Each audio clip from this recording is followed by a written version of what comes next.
Farid, un gusto saludarte. La verdad es que me siento muy alegre de conocerte y poder conversar contigo. Es muy bonito saber que eres abogado y que también has ido luchando a favor de los derechos de niños, niñas y adolescentes. ¿Cómo has Chévere, estado? Belén, un gusto conocerte. Bien, gracias. Sabes que después de que me contaron que iba a hablar contigo, busqué ya sabes, en el internet y te vi y eres muy importante, Belén. Has hecho cosas súper chéveres. De verdad, un gusto conocerte. Y sé además, porque que quieres estudiar Derecho, así que necesitamos Sí, abogados me como tú. interesa mucho. ¿Te gustaría que comencemos con la conversación? Me gustaría hacerte unas preguntas. Encantado. Lo que tú quieras preguntar. Dime, ¿cómo era ser niña o niño en Ecuador antes de la convención? ¿Qué cambio supuso su aprobación y fue algo revolucionario? A ver, sí. Antes de la convención había una suerte de idea de que los niños eran como propiedad de los adultos y que eran una suerte de objeto, o sea, mientras no alcanzaba la adultez, dependían totalmente de los adultos y no tenían su propia voz. Era bastante limitada la posibilidad de que los niños y niñas y adolescentes hablen activamente respecto a sus propias decisiones y su propia vida, pero sí implicó un cambio y sí ha implicado un cambio tan importante. Por ejemplo, esto que estamos haciendo ahora, los dos conversando, es producto de ese proceso de transformación y me encanta estar aquí, escucharte y contestar tus preguntas.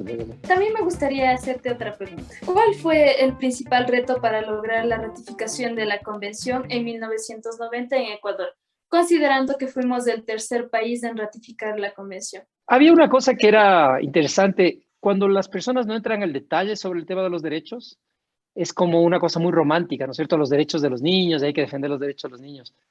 Tal vez lo más duro que implicó ese momento, yo estuve en todos los procesos de difusión inicial antes de la ratificación de la convención, era explicar el alcance del instrumento. Entonces era como, es importante ratificar la convención, pero tienen que estar claros que la ratificación de la convención solamente es un pequeño paso que implicaba muchas acciones posteriores. Entonces era como difundir la convención, pero mirando hacia adelante, ¿no es cierto? Como proponiendo qué hay que hacer después y lo importante que era. Con el tiempo fuimos descubriendo cada vez más lo relevante que era la convención en muchos temas sobre justicia, sobre administración, sobre participación, sobre la voz de los niños, niñas y adolescentes, sobre el tema de relaciones familiares. Así que ahí nos enfrentamos a la idea de explicar este cambio de paradigma, más este cambio de visión sobre la infancia, que incluso hoy no se entiende totalmente o se hace de manera tal que no termina siendo efectivamente un reconocimiento de derechos plenos, sino una retórica sobre los derechos, en muchos casos, ¿no?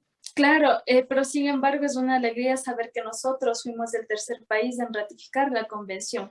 En esto de lo que yo he ido trabajando conjuntamente con niños, niñas y adolescentes desde hace ya 5 años, nosotros aún sufrimos de lo que es discriminación en diferentes espacios. ¿Cómo crees que podemos erradicar la discriminación hacia niñas, niños y adolescentes de los pueblos indígenas? Fíjate que es una pregunta muy compleja, difícil de contestarte, pero creo que el primer paso es hacer evidente eso, porque muchas veces la gente ni siquiera se da cuenta de lo que hace, ni siquiera se da cuenta de la discriminación, de cómo distingue, de cómo excluye. Cuando uno se da cuenta de cómo se discrimina, es como cuando tú te das cuenta de una mancha en la pared, has visto que no ves la pared y no te das cuenta de la mancha, pero un día la ves y no puedes dejar Ajá. de verla.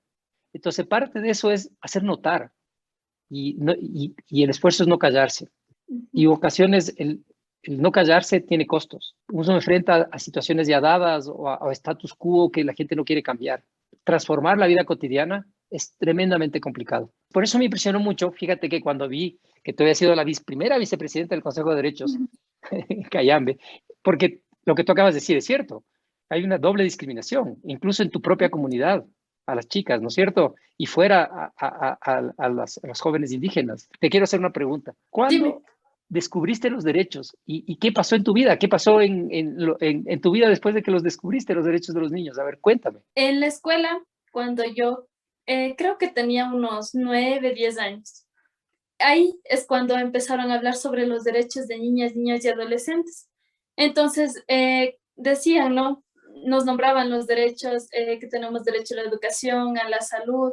Y yo sentí que nosotros como niños, niñas y adolescentes estamos protegidos. También sentía que a cualquier lugar que vayamos, ya sea que estemos dentro de nuestras comunidades, dentro de las instituciones, yo sentía que esos derechos siempre, siempre se deben de cumplir. Oye, Belén, ¿y cómo fue tu experiencia en las caravanas en Cayambe, en las caravanas de promoción de los derechos y ver la participación juvenil, la participación infantil en tu trabajo? Te cuento, lo que pasa es que yo hace 5 años entré a ser parte de los promotores de derechos de la Confederación del Pueblo Cayam. Entonces íbamos a las diferentes comunidades que pertenecen al pueblo Cayam. Trabajamos con lo que es niños, niñas y adolescentes, también jóvenes de diferentes edades. Por ejemplo, con los niños desde la edad que tengan hasta los 8 años, hacíamos un grupo. Y de los niños que tenían ya 9 años en adelante, hacíamos otro grupo. Entonces trabajábamos con los más pequeñitos a través de dibujos, pintando, porque eso es lo que a ellos les interesa bastante y ellos también tienen una imaginación muy grande.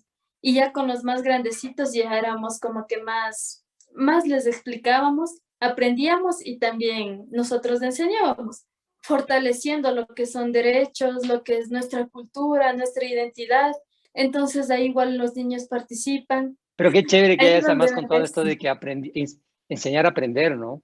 Sabes que yo siempre digo que los profesores universitarios o los profesores en general, los que enseñamos cosas, tenemos una suerte inmensa, porque de verdad aprendemos más que lo que enseñamos.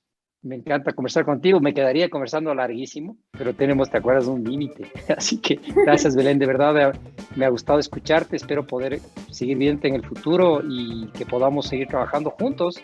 Sí, muchas gracias a ti, fue un gusto conocerte. Muchas gracias. Chao.